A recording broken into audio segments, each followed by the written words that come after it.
Então vamos, o que nós vamos falar? Não, vai ter que abrir, né? Vai ter que abrir. Isso. A Fê vai abrir. Então eu vou abrir.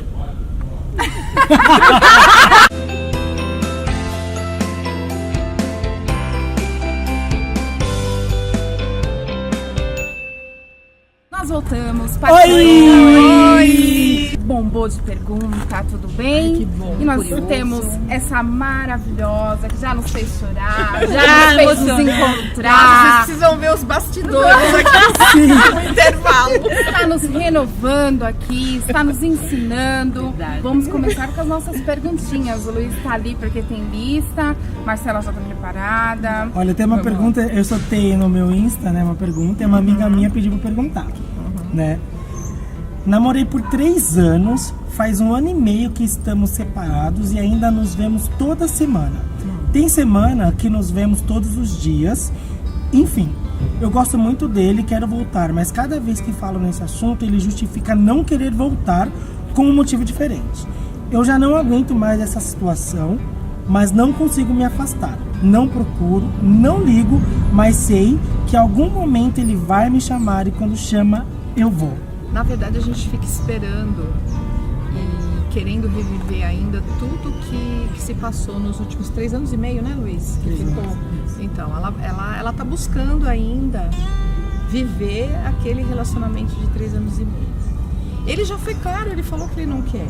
Toda vez que ela toca no assunto, se ele não quer... Ele fala que não. Então exatamente aí eu pergunto pra ela o seguinte: o que ela quer? Ela quer um relacionamento assim, com uma pessoa que diz que não tem interesse por ela, que não tá interessado nela, que não quer ficar com ela? Que só quer ela nos momentos pra Ele aquilo. Isso. Então, o amor próprio que ela deve ter com ela é saber que ela merece uma pessoa que te dá atenção, que Respeito. te dá carinho, que respeita acima de tudo, inclusive o sentimento que ela tem por ele. Então, o que falta, no meu ponto de vista, para ela, é ela se amar, se respeitar, saber o que ela quer no relacionamento, entendeu? E respeitar o sentimento dela, porque ela, inclusive, não está se respeitando, se colocando à disposição a ele a hora que ele quiser. Arrasou. Próxima pergunta. Só que já Ela já tá preparada. ela tá coçando. Como lidar com as diferenças de início de casamento? Então, são 2 pessoas diferentes, dois seres humanos que foram criados em famílias diferentes, mundos diferentes que se unem num espaço físico através do amor, né? Eu acredito que tem que ter amor, e tentando se relacionar e tentando se entender. Só que só o amor nesse espaço não basta. Tem que ter cumplicidade, tem que ter carinho, tem que ter respeito, tem que ter afeto, tem que ter fé, tem que ter Deus naquilo que você acredita. Paciência. Tem que ter paciência, tem que ter bom humor, tem que ter paz, tem que ter sexo, né? Tudo isso faz parte, né? Que como que a gente lida? A expectativa de um é diferente da expectativa do outro. Então a melhor forma é a comunicação. E é uma comunicação assertiva, é uma comunicação não violenta, que faz parte também do meu trabalho, onde cada vez mais eles vão se ajustando para uma vida melhor. Que é difícil. Que é difícil. Muito difícil. Tá nessa Muito pegada aí, difícil. tá difícil. Mas você consegue, viu? Em um relacionamento, o que é possível esperar de um parceiro? Aquilo que você quer, o que você quer? Eu busco. Você? É boa essa pergunta, né? A gente sabe. Não sabe do que a gente tá falando? Clica aqui. A gente não sabe o que o outro vai nos oferecer. O que o outro tem para oferecer para nós? Você não conhece ele, então como que você pode perguntar o que esperar? Né? Você tem que saber o que você quer, O né? que você quer? Qual é o padrão de relacionamento que você quer? Qual é o parceiro ideal para você? E conversar com ele. E conversar com ele. Isso vai ter que ser conversado assim. Você tá falando de namoro ou casamento? Essa pessoa que me perguntou foi namoro. Acho que é mais namoro. Então, ela tem que saber qual é o padrão de relacionamento tá no que ela começo quer. ainda, Isso. Então ela não pode depositar no outro o que esperar. Exatamente. Então eu tô aqui vendo o que você vai me oferecer. Ela tá depositando a responsabilidade toda no outro de oferecer a felicidade para ela. Isso não existe. Pelo que eu percebo, é bem mais a gente ser resolvida, é ter aquilo que eu quero do que a gente ficar esperando a outra pessoa nos ofertar. O que eu gosto, o que eu quero, o que me satisfaz, o que é bom para mim. É o autoconhecimento. Voltando àquilo que a gente falou no vídeo anterior, pra quem não assistiu ainda, tá aqui o link da vibração, né? Que aí você começa a vibrar na energia de quando você estabelece o que você quer e você vai atrair. Isso, e você vai atrair aquilo que você tá pensando, aquilo que você tá querendo. A lei da atração. É a lei da atração, aquilo que você tá querendo. Eu tava conversando com uma amiga, dar um exemplo pra vocês. Ela tinha acabado de se divorciar.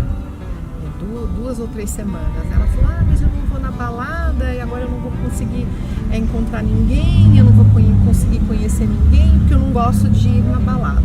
Aí eu virei pra ela e perguntei assim, mas o perfil de homem que você quer, que você busca, está na balada? Aí ela ficou olhando pra mim. Aí eu falei pra ela, está na balada? Porque, por exemplo, eu tenho uma outra amiga que tava do lado, ela falou pra mim, não, o perfil do meu homem, do meu namorado, que eu busco, era 9 horas da manhã. Ela falou, a essa hora ele tá no Parque do Ibirapuera correndo. Entendeu? Então, assim, ela sabe direitinho o que ela quer. Mas isso também não é certeza que vai aparecer exatamente aquilo que você deseja. Vai parecer parecido pelo menos, né? Sim, entendeu? E não é que na balada você não vai encontrar esse cara que corre também. Sim. Mas assim, de 100, de 1000 vai ter um. É isso mesmo. Aí a outra que tava junto comigo, conversando com uma outra amiga, nesse mesmo encontro, falou assim pra mim, o meu vai estar com o carro buscando a filha na balada. Ele não vai estar dentro da balada. Entende? Então a gente tem que saber qual o padrão que a gente quer, o que é que a gente busca. E isso a gente só consegue. Né? A gente só consegue determinar o padrão de relacionamento que a gente quer, o que a gente está buscando com o autoconhecimento. Sem o autoconhecimento a gente não consegue ter sucesso. E quando assim, por exemplo, a pessoa já está nesse processo, já procurou a coach, já está tentando evoluir, melhorar, quando ela acha que ela está preparada para um novo relacionamento? Quando ela se conectou inteirinha com ela, quando ela se desapegou todinha do outro relacionamento, aí sim ela tá pronta pro próximo. Extrair tudo que teve de bom no outro, que mesmo que tenha tido coisas negativas, como o Luiz colocou, ela extraiu o que é de bom, o que teve de bom, vai levar pro próximo, então aí ela tá pronta para esse relacionamento. Enquanto ela estiver chorando, falando, ele me maltratou, ele me judiou, ele me traiu, ele batia em mim, ele me xingava, e ficar só focando no negativo, remoendo, né? Remoendo, ela vai trazer o mesmo padrão de relacionamento para ela. Imagina você ficar revivendo uma situação ruim em vez de trazer uma coisa boa do relacionamento, é um processo, né? Mas é um processo. É um processo. O luto. Eu falo luto também. Falava luto. Então, o luto. Você vive o luto, não tem como. Tem o luto. É o luto do término, né? O luto ele é composto de 5 fases. Então, existe a primeira fase, que é a negação. Isso não está acontecendo comigo. Imagina. Isso não pode estar acontecendo comigo. Não é comigo. A segunda fase é a raiva. Você fica com muita raiva dele. Isso no caso de infidelidade, né? Você fica com muita raiva. Ele é um sacana, um safado, sem vergonha. Essa é a segunda fase. A terceira fase é a negociação, que a gente chama.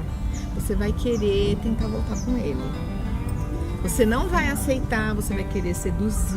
Tem muita gente que para nessa terceira fase. Para na terceira fase e fica. Pode ser até o caso dessa moça que está perguntando. Exatamente, pra mim ela parou nessa terceira fase. Ela não progrediu no luto, ela tá ali ainda. Ela ainda tem uma esperança. Ela continua ela ainda tá nessa esperança. A quarta fase é a depressão, onde ela já tentou, já ficou com raiva, já tentou, não conseguiu e ela fica deprimida mesmo, não tem vontade de trabalhar. Em casa, cada uma vive um tempo diferente nessa fase. Netflix e pote de sorvete, né? Isso, chocolate, trabalhar demais, né? Se dedicar a alguma coisa. Alguma coisa. A quinta fase, que é aquela que eu me orgulho, que eu tenho o maior prazer de ver, ver todas elas se transformando e esquecendo tudo que aconteceu e partindo para o novo relacionamento, que é a fase da transformação. Do presente Para o futuro. Então, e essas fases, o mais interessante é que essas fases, elas não acontecem nessa sequência. E não somente uma vez. Você pode estar na negação, aí você vai pra conquista, aí depois você fica com raiva, aí você fica deprimida, aí você vai querer conquistar de novo. Então você tem que viver isso. Isso é normal. Você tem os viver. picos, né? Isso é pular normal. fases, né? Não dá. É normal viver essa fase. Só que tem que viver, finalizar e tá pronto pro próximo. Que o difícil é o viver, É é o o passar, aceitar. É o superar e dar um passo pra frente, né? Isso a gente Difícil é o consegue com o profissional do lar. Porque aí tem técnicas, tem ferramentas que a gente utiliza, entendeu? Dentro de uma sessão, onde a mulher passa por essa fase muito mais tranquilamente, sem tanto sofrimento. É importante passar, transitar por cada uma delas, mas de uma forma tranquila. Esse acompanhamento, assim, dessa fase, quando a pessoa tá fazendo coaching já, é perceptível por quem tá aplicando no caso seu? Sim, né? Perceptível. Quando a mulher entra na sala e ela fala, eu tô perdida, eu não sei por onde recomeçar a minha vida, e eu fico conversando 10, 15 minutos com ela, eu consigo perceber o que ela pode se tornar, a maravilha que tem ali dentro, a mulher fantástica que tem, perdida, né? mas ela tá perdida, e com o passar das semanas a gente percebe a evolução.